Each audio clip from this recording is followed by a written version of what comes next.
Jacques Brel, c'est un rare privilège que de pouvoir vous accompagner ainsi en tournée. C'est un cycle infernal, hein. C'est pas infernal, ça paraît infernal. Moi, ce que je trouve infernal, c'est le cycle du sédentaire. Le type qui se lève tous les matins, qui se brosse les dents, qui dit au revoir à une femme qui est la même tous les matins. Enfin, en principe. Il part au bureau, c'est le même, il voit les mêmes gars, il fait le même travail à peu près, il mange la même chose à midi, il rentre le soir. Je trouve ça infernal, moi. Ce que vous Alors aimez, que moi, c'est- ça change tout le temps. Mais dans les palaces, on se trouve toujours les mêmes escalopes pommes frites et puis le public, c'est toujours le même, ou bien? Ah non, non, non, ça change. C'est vrai? Ah ouais, ça change. De quelle manière? Ça respire autrement, ça se tait autrement, ça a mal autrement. Ça tient à la ville, ça tient à l'architecture de la salle. L'architecture de la salle est très étonnante. Par exemple, dans une même ville, prenons une ville, enfin prenons n'importe quoi, prenons Lyon. Oui. Vous prenez 1000 personnes, vous les mettez dans une salle, vous les mettez le lendemain les mêmes dans une autre salle, c'est pas le même public. Ils réagissent différemment. Ah ouais? Vous avez un public à vous? Non, personne n'a un public à soi. C'est le même. Le public est une masse qui se déplace doucement, qui réagit un peu autrement, suivant qu'il est voir un type qui chante du twist ou un gars qui fait des chansons. Mais c'est le même, c'est la même masse. Le fond est le même. C'est toujours assez jeune, quoi, parce que les vieillards vont très peu au spectacle. Oui, ils ne sortent plus. Oui, c'est pour ça.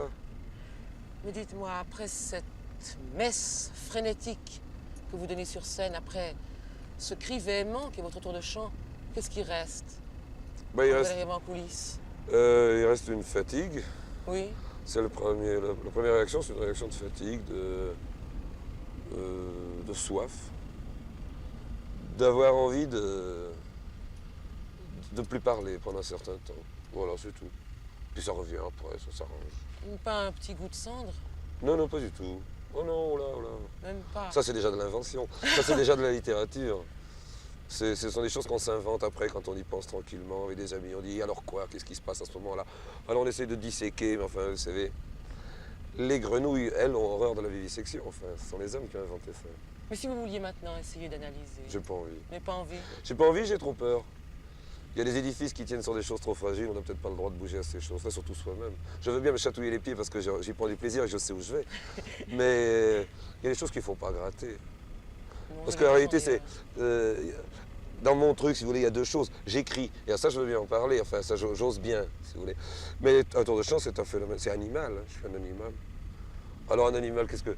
Je vais dire des conneries, quoi, ce sont les animaux. Tout ce qu'on a pu dire d'imbécilité sur les chiens qui étaient, paraît-il, intelligents et sur les chevaux de course qui sont nobles quand ils sautent un obstacle. Tout ça est bête à hurler. Alors. J'aime pas parler de moi en tant qu'animal. Oui, vous avez Ou alors raison. à une dame est tout nue dans un grand lit. C'est très différent. Mais c'est un phénomène animal sur une scène, vous savez. On défend sa peau un peu, c'est très bizarre. Alors, et tous les jours, c'est autre chose. Vous avez peur?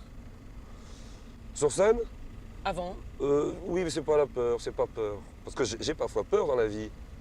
Mais c'est pas de la peur. Oui, mais c'est pas de la peur. C'est peur d'être insuffisant, c'est une peur. C'est très adolescent, hein, comme peur. C'est une peur adolescente. Une peur de ne pas savoir, de ne pas manquer, de ne On pas a suffire. de déranger. Ah. Peur de déranger. Peur d'être surnuméraire. Ils sont 1000 et tout d'un coup ils vont être 1001. Et c'est moi le 1.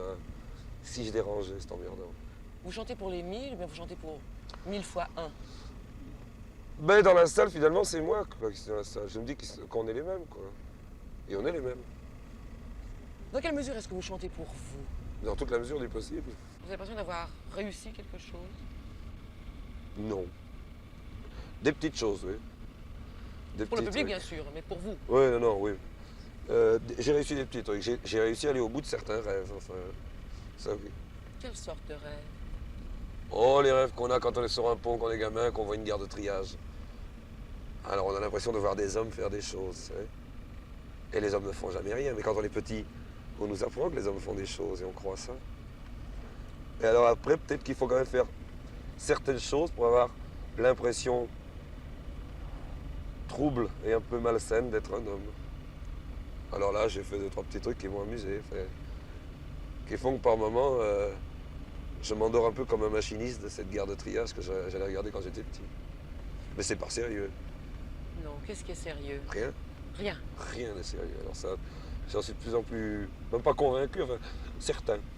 tout ça est très rigolo, tout ça n'est pas important. Enfin, ça n'a pas d'importance.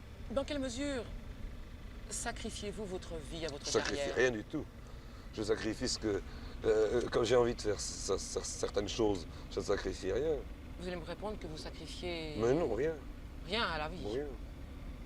Rien. Vous C'est avez- que j'ai envie. Si Voilà. j'ai envie, c'est pas un sacrifice. Le sacrifice, c'est un mot chrétien. C'est un mot tout récent. Mais maintenant, vous avez le sentiment d'avoir gagné quelque chose, ne serait-ce que le contact avec le public.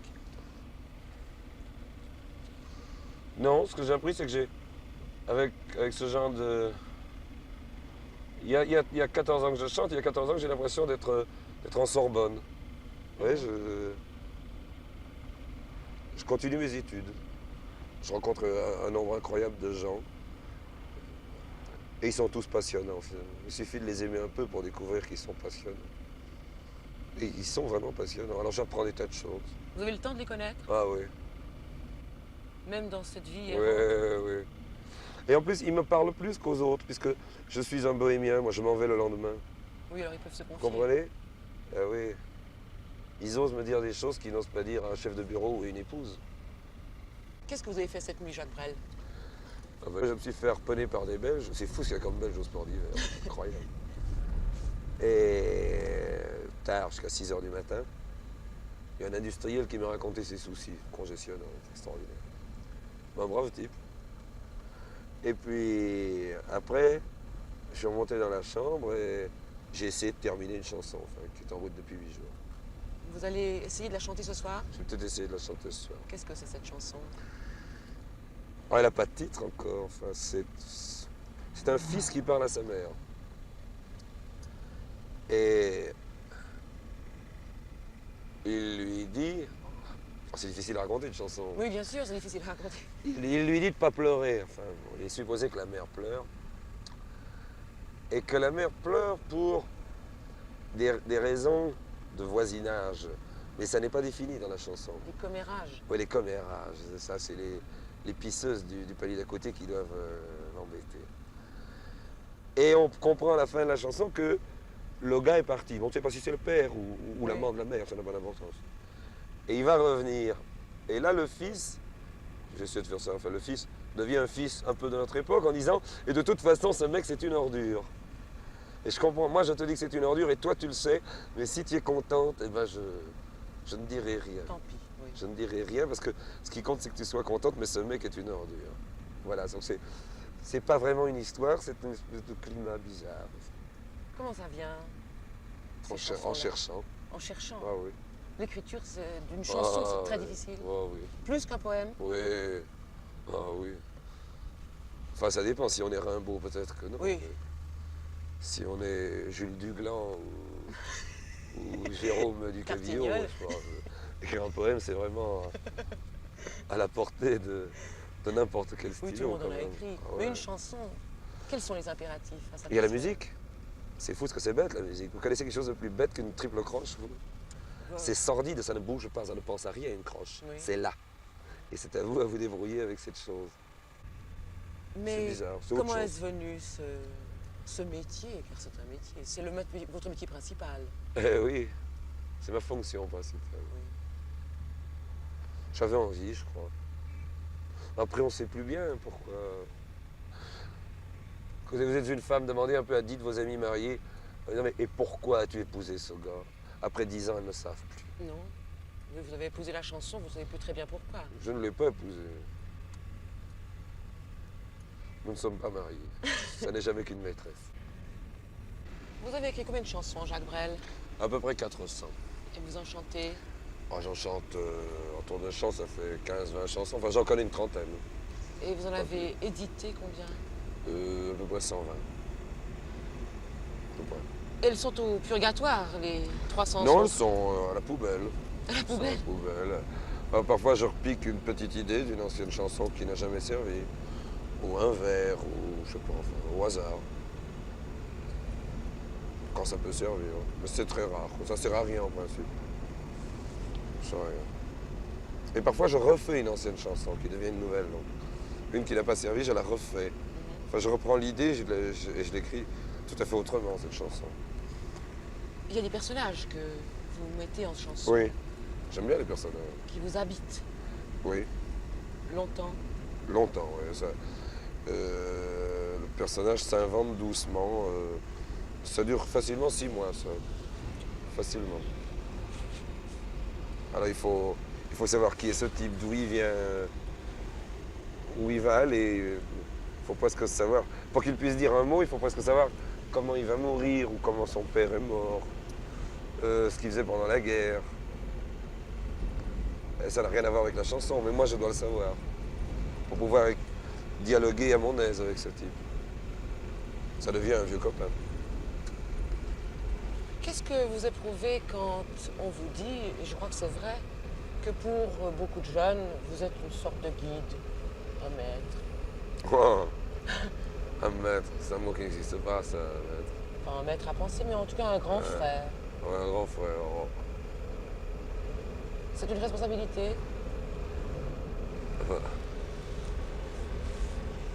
de toute façon, vivre est une responsabilité. Hein.